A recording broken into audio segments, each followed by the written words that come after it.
a lot of human behavior is status. So it's the same thing with speaking, where if we're giving a presentation, we want other people to validate us. We want other people to see us in a better light, and that is that pressure. We feel it whenever we present. And what I try to do a lot in my practice and in my work is to break that down.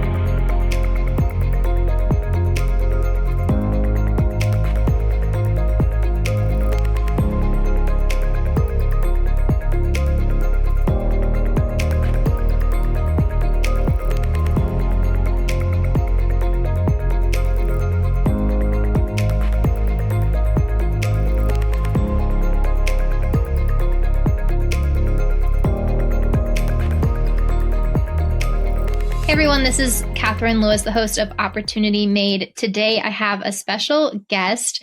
I am really excited to talk about public speaking and communication with one of the top public speaking coaches, Brenden Kumarasamy. So Brenden, can you tell me, why are people so afraid of public speaking?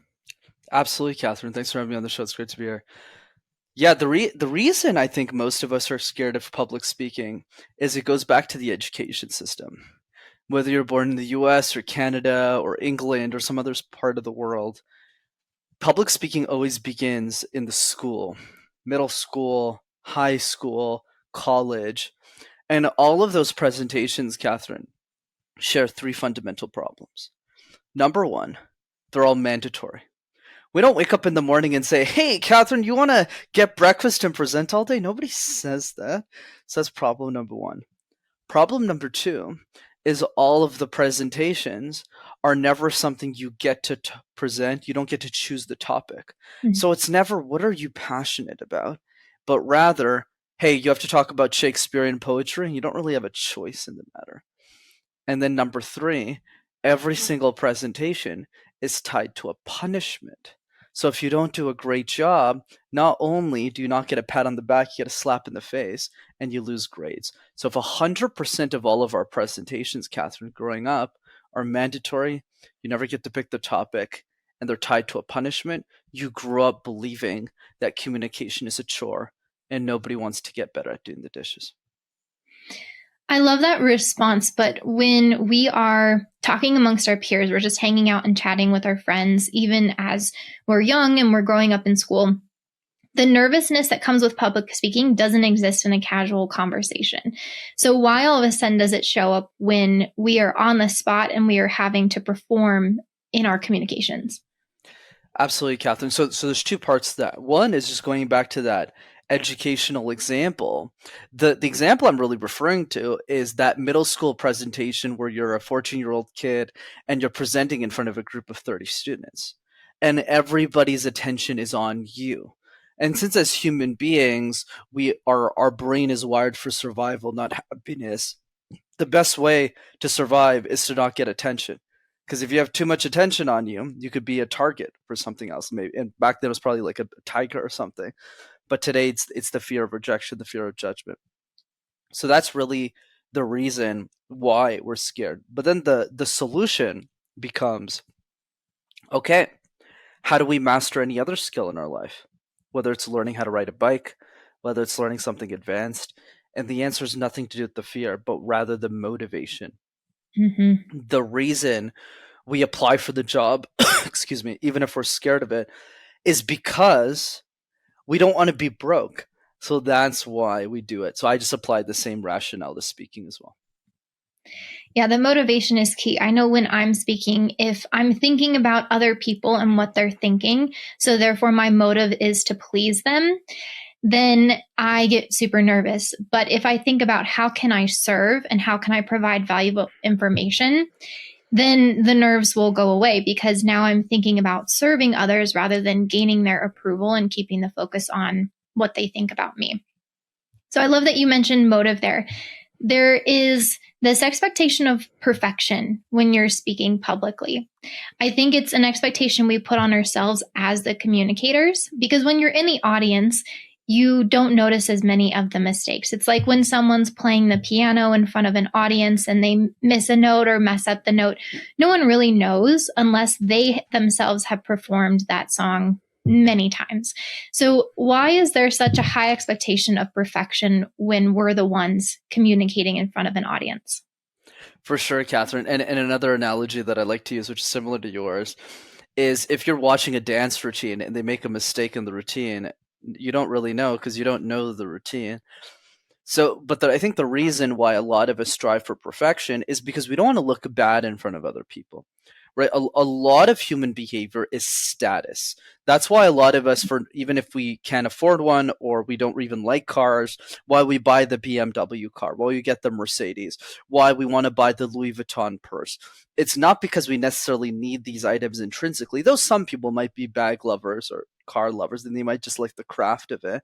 But I'd argue most of those purchases are made out of status. Because if I buy that BMW, Catherine will look at me at a certain way that she wouldn't before, as an example, right? But Mm-hmm. that's the key. So it's the same thing with speaking, where if we're giving a presentation, we want other people to validate us, we want other people to see us in a better light, and that is that pressure. We feel it whenever we present, and what I try to do a lot in my practice and in my work is to break that down. And an analogy would be, let's say when you're riding the bike, let's say you're 5 years old or 7 years old and you're learning to ride a bike. If I asked you or anyone listening to this podcast, hey, what instruction manual did you follow to go from a four-wheel bike to a two-wheeler? Most people would answer, well, I don't really follow a manual. I kind of just rode, fell down, and then I made it work. And we just don't apply that same kind of fun attitude towards riding a bike to public speaking because of the conditioning we've had in high school and middle school. I love that you bring fun to the conversation. That's something I've been thinking about more lately is how can we just see everything as play? But when you're going up on stage, that's your one shot. And so it feels a little bit risky to see it as an opportunity to play. But what are your thoughts on just taking it as an adventure? For sure, Catherine. You're asking a lot of great questions, by the way. I've done so many interviews, but I've never been asked any of these questions. You really make me think today. I love it. So for me, communication is like juggling 18 balls at the same time, right? So one of those balls is body language. One of them is storytelling.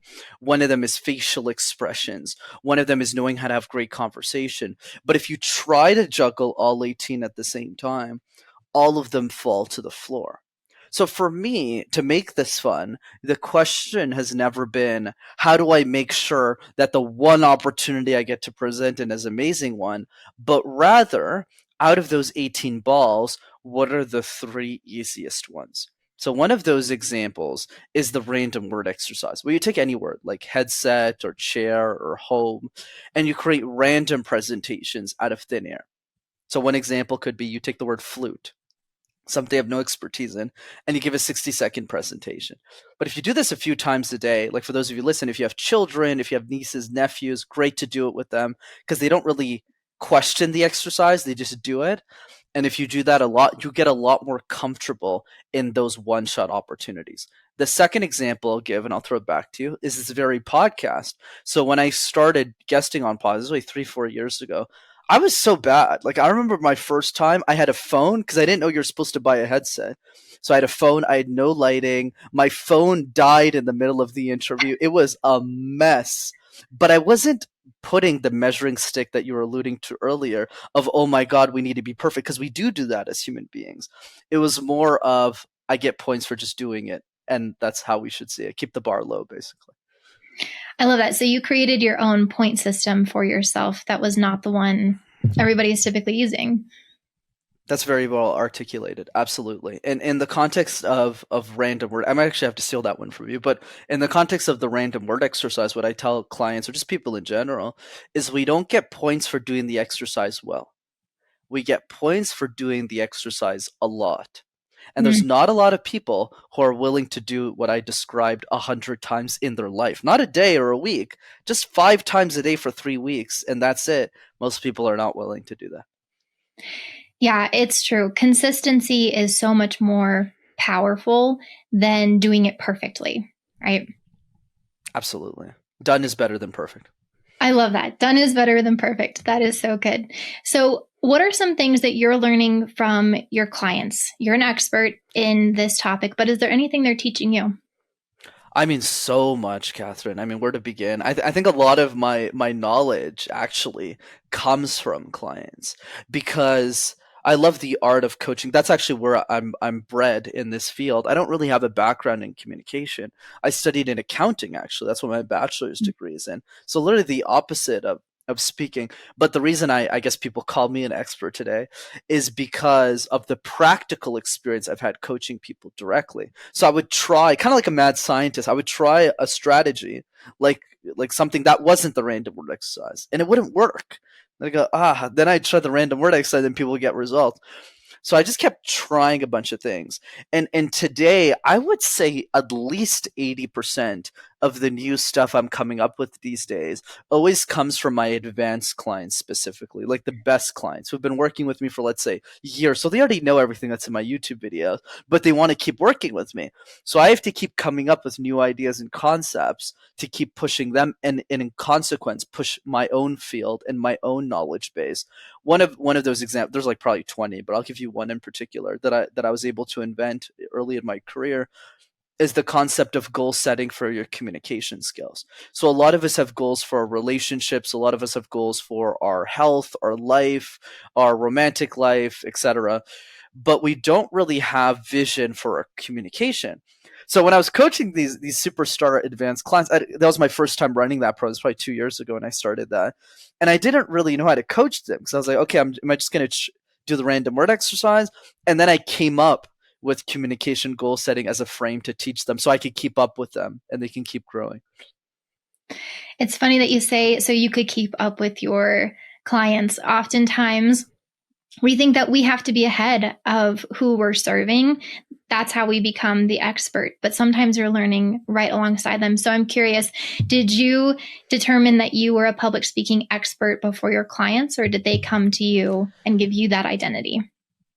Fascinating question. I never, even today, Catherine, I don't really consider myself an expert at communication. For me, the definition of, or the way to overcome imposter syndrome, rather, because I started coaching C-level executives when I was like 21, 22 years old. And I think the way I overcame it, that whole idea of imposter syndrome, is I just coach the person behind me. And what I mean by this, and there's a quote by Ali Gadet, which is, if you help one person, the world will give you permission to help everyone else. So when I got started, which was I was 19 when I started coaching comms, I just started with people I was comfortable with. I was coaching like 15-year-old girls and 16-year-old boys. Then I started coaching people my own age, let's say 20s, early 20s.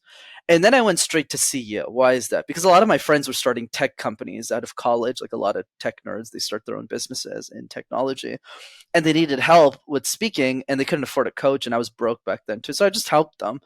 And that's what gave me C-level experience. C-level, for those listeners, just means like people who are at the highest level of a company, like CFO, like chief financial officer or something.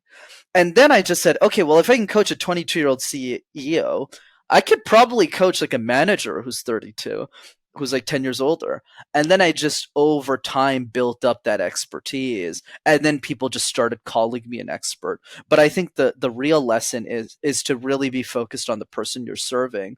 And then over time you get better. And like a funny side note, I remember like the first 50 interviews I did or something, I just said yes to anybody, even if they had no listeners. So I would go on like a weed show, I would go on a sports show, and I had no idea what they were going to ask me or why they even wanted me on the show. But I just saw it as a learning experience to keep honing my craft to become the person I am today. Some people would be really nervous with that experience because it almost seems like you're going off brand, or what are they going to ask you? And yet you are just taking it casually as another opportunity for practice. How did you get to that mindset where, again, coming full circle, you're just playing, you're just practicing rather than leaving this whole legacy of shows behind you that maybe didn't match your brand or weren't on point with the image you wanted to create? You're bringing up a fascinating idea here, Catherine, which is you could look at any story, and I'm speaking broadly into this, and then we'll go into specifics. You could look into any story and interpret whatever you want from it. But what's nice is you get to choose the meaning. Let me give an example from my personal life. So I have three big challenges that the normal person would look at me and say, "Why would you choose communication coaching as a profession?" So the first challenge was, obviously, we talked about studying in accounting. What numbers guy then becomes like a public speaking coach? It makes no sense. And I was really good at math and really terrible at anything else when I was in high school. The second challenge, I have a physical disability in my left arm. It's crooked. For those of you listening to the audio, I have a crooked left arm because of an accident I had at birth. And the third challenge is I'm born and raised in a city called Montreal in Canada. And for those who don't know Montreal, it's a city where you need to know how to speak French, which is a language I didn't know. So I actually went to French school. I'm fluent in three languages today. But when I was in school, I had to give presentations in front of other kids my age without knowing how to speak French. So if you had looked at my resume, your immediate thought would be, why is this guy trying to be a communication coach? That makes no sense. And that's really the point that I'm trying to drive, is every action that we take in our life ultimately leads to where we want to go. But expertise is not just about having the right degree or the right thing that you want to work on, but rather, are you building the practical experience to get somebody the result? I love that. So it's really just based on those muscle reps. All right. So you are a master communicator. I can think of some other master communicators like Simon Sinek, Tony Robbins. They all have a legacy they're trying to leave. Do you have a legacy that you're trying to leave? For sure, Catherine. You know, for me, I believe the next Elon Musk is a 7-year-old girl who can't afford a communication coach. So the reason I started Master Talk, I only found out it was a business, I think like 9 months into Master Talk. But the first 9 months, I was a kid in college. I was starting to work at IBM, so I was going to be provided financially. I'm not like Mother Teresa or anything. It's just I had money, so I was just like, okay, might as well do something that will serve the community. And I realized no one wasn't really creating communication tips in the way I was thinking about it, which is founded on three main principles: generosity, practicality, and simplicity, right? How do I share tips that are really generous? How do I make them simple so that anybody could understand them? And how can I simplicity and practicality, right? How do I make it really practical? Like, we hear a lot of advice on speaking, which is too general for my taste. Mhm. Like, hey, picture everyone in their underwear. I was like, what in the world? And you know what? I'd hear this advice. I just counter with, okay, but what if they're attractive? Then what do you do? Like, you're kind of finished. Like, so notice how that makes no sense. So for me, I just said, like, there has to be an easier way. So I initially started making videos just for the people in my college. But then later, when I got older, I realized that 95% of people just can't afford me anymore. Even I'm not that expensive, but it's not like, just most people just don't have disposable income. So I just said, okay, what about like the next Elon Musk? Because when Elon was a kid, he grew up in South Africa. He came from like a really abusive home, and nobody taught him how to speak. So that's why I wanted to make Master Talk a big success, and I'm still trying to, which is, how do we live in a world where every change maker, every thought leader grows up to wield the tool of communication so they can create vision and impact like Steve Jobs did. Brenden, the thing that frustrates me the most about communication, the way we teach it nowadays, is everyone needs it. Everyone needs it, whether you are a CEO, whether you are just doing a presentation at school. Communication is part of every relationship, and the world is built upon relationships. And so tell me about that. Yes, you want to make it accessible, but when is the day going to come when it's just something that we learn in schools from the time that we're a young kid? It's tough, Catherine. And the reason is because all of us, and you might have had other communication professionals on the show, is all of us have different perspectives and opinions on how to teach it. So you Mhm. could have another communication prof on the show, or expert, and they'll tell a completely different story, right? They'll say the fear of communication comes from something more scientific or fear based or something in our brain. I don't really like that direction because I don't think the general public would understand it that well. So I take a much more simpler approach that somebody who grows up in any country could listen to me and go, I get it. So having said that, I definitely think it'll be a challenge to implement this like across all schools and all curriculums. I think for me the focus has always been for Master Talk at the beginning, is how do I make sure that the person who really wants to work on communication has an ability to? So, one an example in my case, and I think the reason why I became successful was purely timing, is I grew up in a world where information was free and accessible. Right, I grew up on so many podcasts when I was younger, right? Like a Lewis Howes's podcast, Joe Rogan's podcast, Tom Billy's podcast. So because all these guys and gals as well are interviewing or being interviewed by these people, I'm able to get all of this knowledge for free outside of the education system. And that's how I was able to kind of build up my expertise and realize that there was a gap in the market in communication. So that's probably part one of Master Talk, which is for the people who are really committed. Like somebody listening to a podcast is really committed for long form to really get better at speaking. So for those people, that's the first million. And then a percentage of those people will become a client of mine, a very small percentage, maybe like 1%, 0.5% of those people will. And then I use the financial resources that my clients are giving me to keep creating free content for the world. That's why this year I was able to invest in a lot more on Instagram, which I didn't have money for last year. Whereas I can keep expanding the brand in a way that it becomes more accessible. But in terms of the other end of the equation, how do you get this into every school? That is to be determined. I still haven't figured that part out of the mission. I hope I do it before my time's up, but let's see. Yeah. Well, I'm cheering for you. I absolutely would love to see that come to fruition. There's another segment of the industry that stereotypically has a hard time with communication. So that would be engineers. As an engineer myself, there is a stereotype that we're not great communicators and we don't like to talk. Now, I'm not saying that's true. It's just a stereotype. But for those who do have a hard time with communication, what are some basic tips and tricks that you can give to motivate people to invest in becoming good communicators? Absolutely, Catherine. So two parts to that. One, I'll assume some of your audience are engineers, so I'll speak directly into that. The reason engineers don't focus a lot on speaking is really simple. It's because their engineering schools don't emphasize it enough. So a lot of being an engineer is all about systematic and thoughtful process, right? So you go, whether you're in software engineering, mechanical engineering, or aerospace engineering, the focus is how do you optimize process. Whereas with communication and public speaking, no one has really taught it from the frame of I can optimize a process. So engineers and their mindset, because a lot of my clients are STEM executives, right? They look at communication as a frame that cannot be optimized. They go, well, oh, I guess you're just born with it, which is a really bad assumption to make because I worked on speaking a lot. So that's the problem is when engineers start to see communication as a systematic optimizable approach to success, then they're going to optimize it like they do in their school and the deliverables they give to clients. So now the question becomes, how do you do that?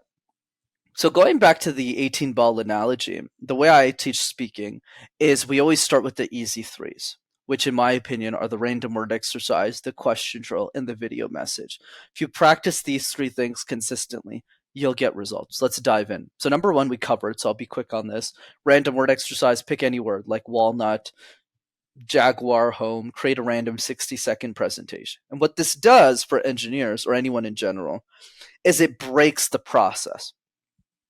We need to get away from systematic thinking if we want to be really good at speaking. So we need to be really good impromptu, off the cusp. And that's what this does. So it's really threatening for people in your type of field, right? They're just like, I don't want to do this.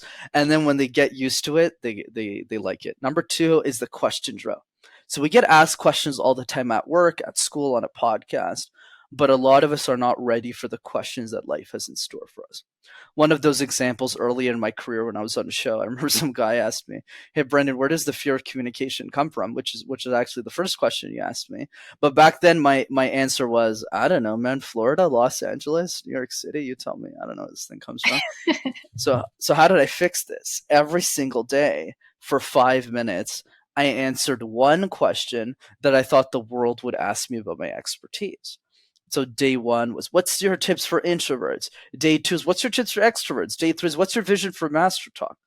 But if you do that every day for 5 minutes, one question, let's say on engineering, on finance, on what your field is, you'll have answered 365 questions about your industry if you do it once a year, once every day for a year, and you'll be bulletproof.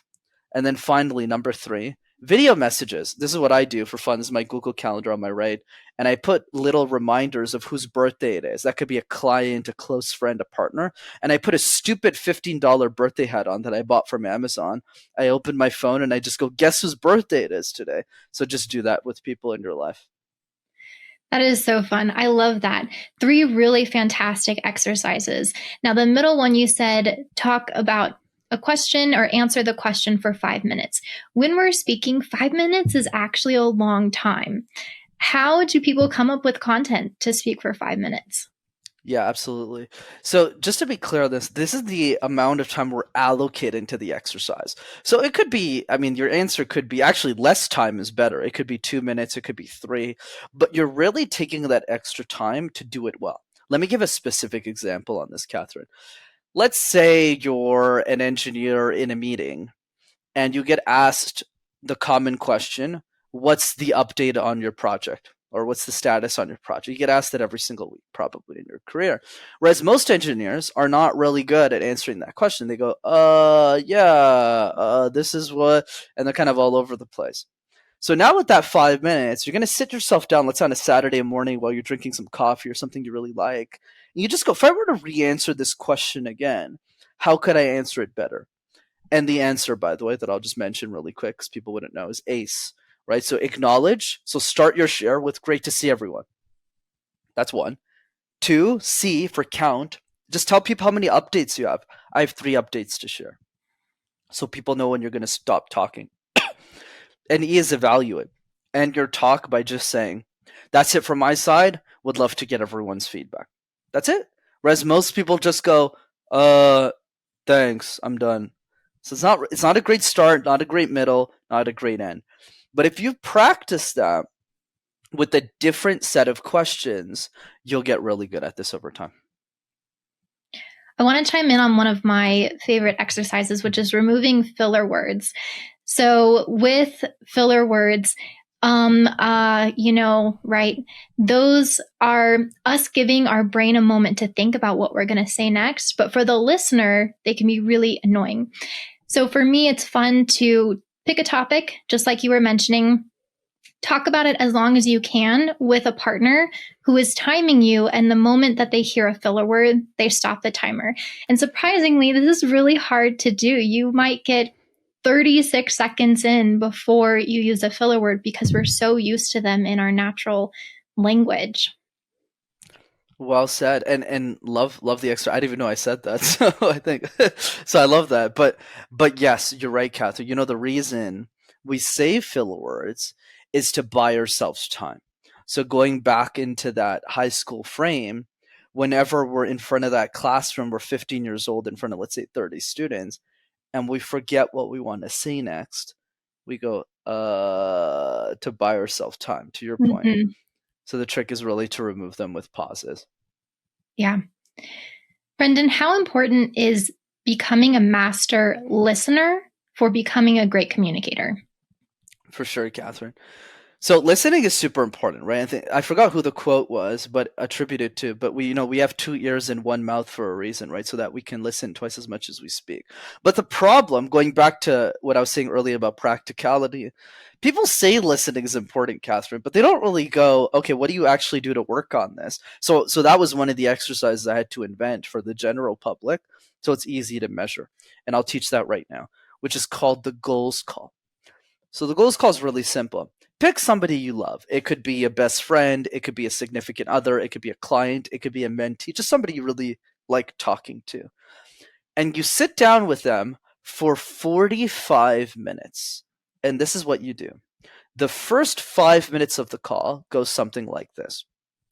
Hey, Catherine, I want to hear more about your top 3 goals for the year and why those goals are important to you. So take 5 minutes and just write them out. Don't do them today, but just as an example. So then you would sit down and you would write out your top 3 goals. It could be wealth related, health related, relationship, doesn't matter. And then after the 5 minutes are over, then the other person repeats back their 3 goals and why those goals are important. But here's the catch, Catherine. For the rest of the 40 minutes that are remaining on the call, you are only allowed to do 2 things. Number one, repeat and acknowledge what that person says, just to make sure I got your goals. Catherine, you meant X, Y, and Z, right? And that's why it's important to you. So you're allowed to repeat, acknowledge. And the second thing is you're allowed asking clarification questions. So let's say let's say I'm doing this with you and one of your goals is to make more money. I might ask something like, well, what are you currently making? What does that income look like for you next year? But the caveat is, for the whole duration of the call, you are not allowed to give a single piece of advice. If you do that with 10 people, it is impossible for you to get worse at listening. You will only get better. I love that. That's a really great exercise. One of the other pieces that people struggle with in becoming a great communicator is listening to the sound of their own voice. So maybe they're recording themselves and they're playing it back, and that can be a hard thing for people to hear their own voice. Do you have any recommendations around getting accustomed to what you sound like? Absolutely, Catherine. That's why the exercises are in the right order, which means you start with the random word exercise, but you don't get points for doing it well. You get points for doing it a lot. So don't force yourself to record anything. Don't even review your own tapes, because they start easy. It's like riding a bike. It's supposed to be fun. That's the main idea.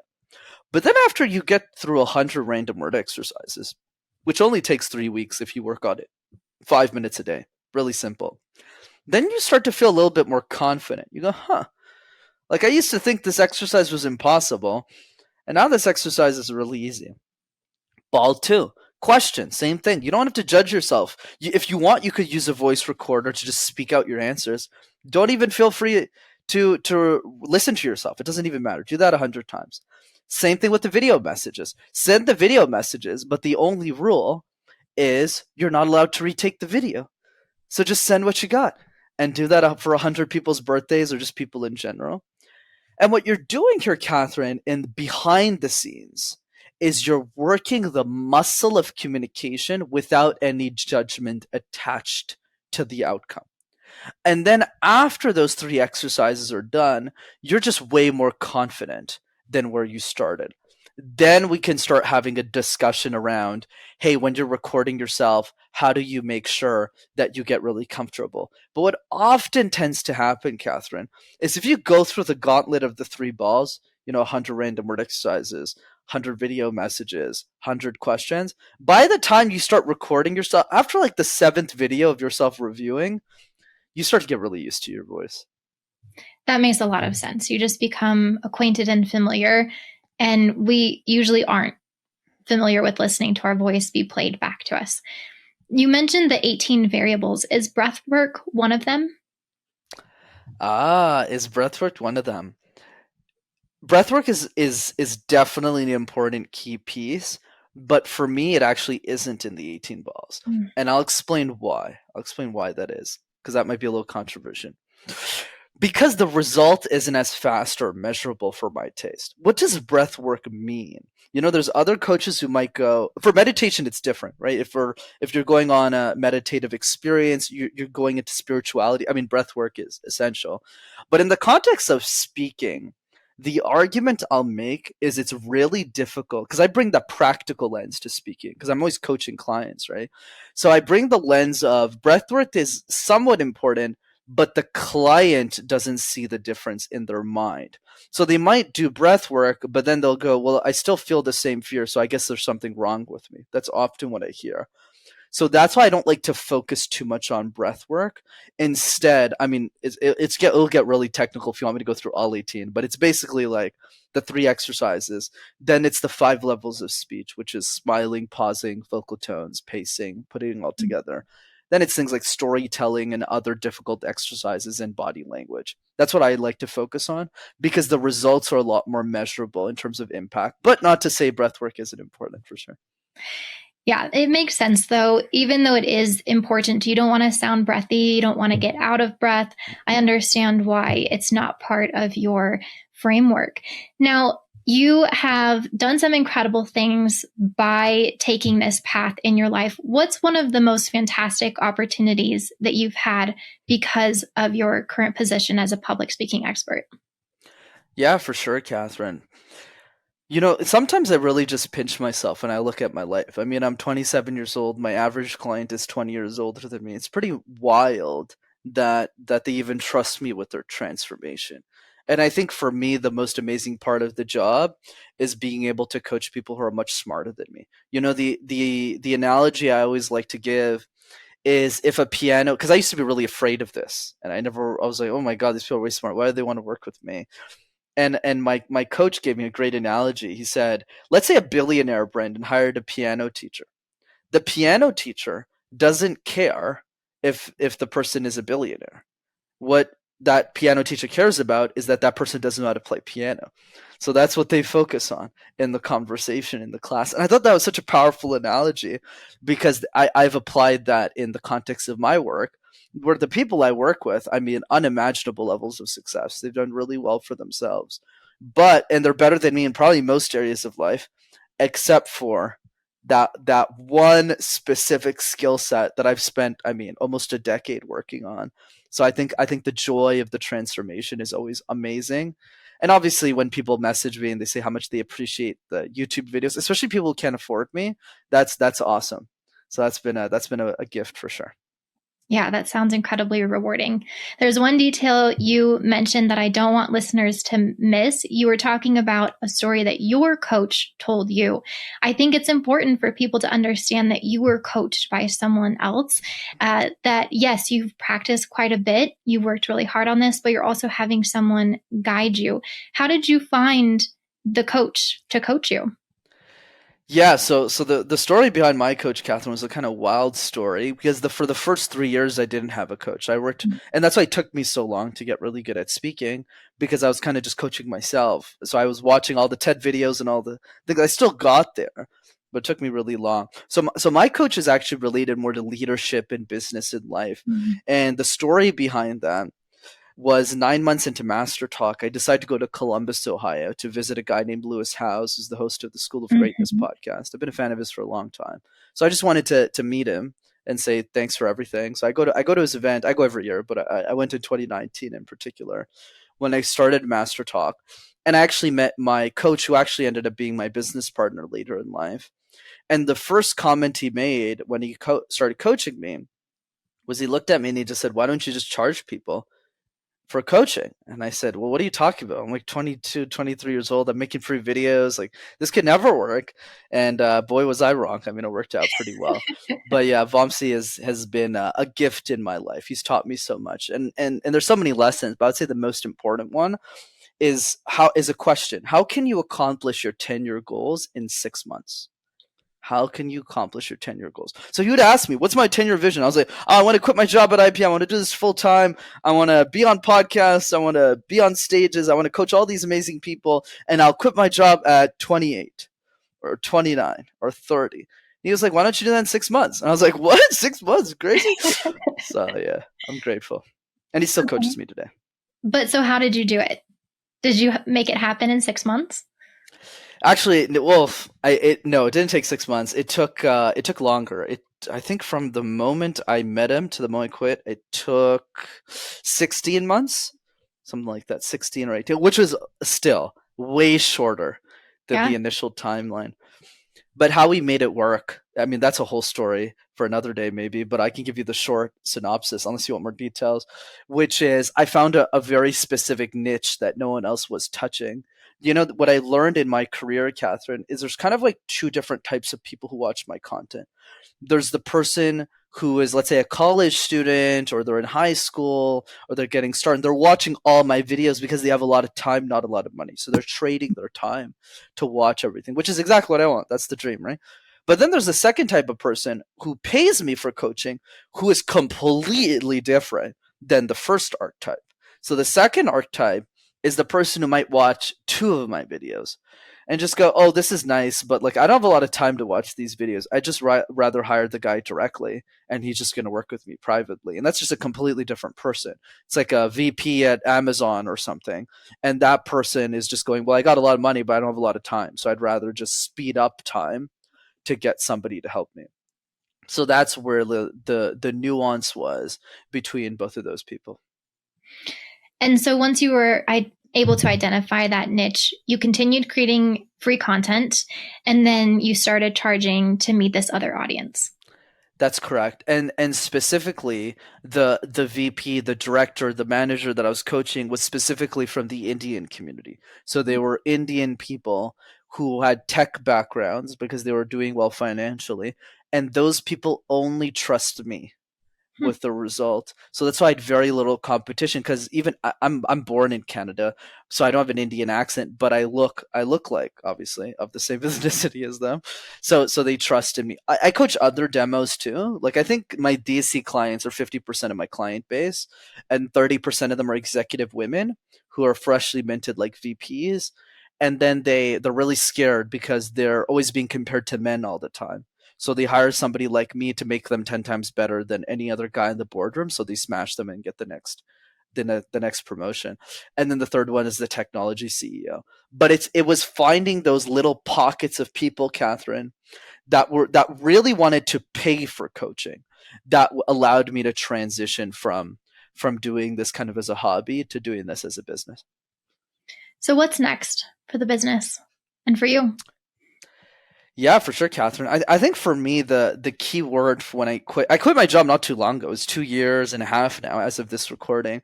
So the first year of being full time in the business was survival. That was the key word. I was hustling my face off, deals, getting on calls with anybody who had an interest in working with me, and the reason is because I'm still today. It's only started changing in the last maybe 2 weeks. Ever since my sister graduated, but I'm the only breadwinner in my family. I retired my mom 2 years ago, so I was really stressed out of my mind. I was like, shit, I better make this work. So I was kind of running around the place, and then the year after that was doing a little bit better than survival, which was last year. And this year, thankfully, I'm doing a lot better now because of my reputation in the market. So now the focus is scale. How do I take all of the resources that I'm getting now from clients, from media, from impressions? Now that my social media accounts are starting to climb a lot faster now. And how do I use that brand to really 10x my growth? And then when I get to that level, I'll really be able to meaningfully play on the world stage and create a lot of impact in the world. Scale is challenging, but it's also so important. If there's anyone listening who's trying to scale their own business, what's one thing that you would ask them to focus on? If I only had one piece of advice for somebody to scale a business, the only advice that I think really matters for anyone who's doing, let's say, less than 100K a year, 100 to 200K mark, is put your product in front of everybody. I know that sounds really counterintuitive because a lot of people say niche down and all that stuff. I hate that piece of advice. I'll tell you why. The reason I hate it is because as an operator of a business, you can't possibly know who your ideal client is until you've worked with everybody. Like the reason I'm able to articulate, okay, the tech CEO, the Indian guy or gal, and the women executive is because I tried 10 other niches that didn't work. Like I wanted to work with students, they were broke. I wanted to work with startup CEOs in their 20s, they were broke, even if they needed the coaching. So it wasn't working. So the funnel was broken. So I was pouring money from my IBM salary to pay for the videos, but I wasn't able to make the money back. So it's only after I split tested like 13 different demographics that I realized, okay, these are the three types of people for now that are actually willing to pay me money.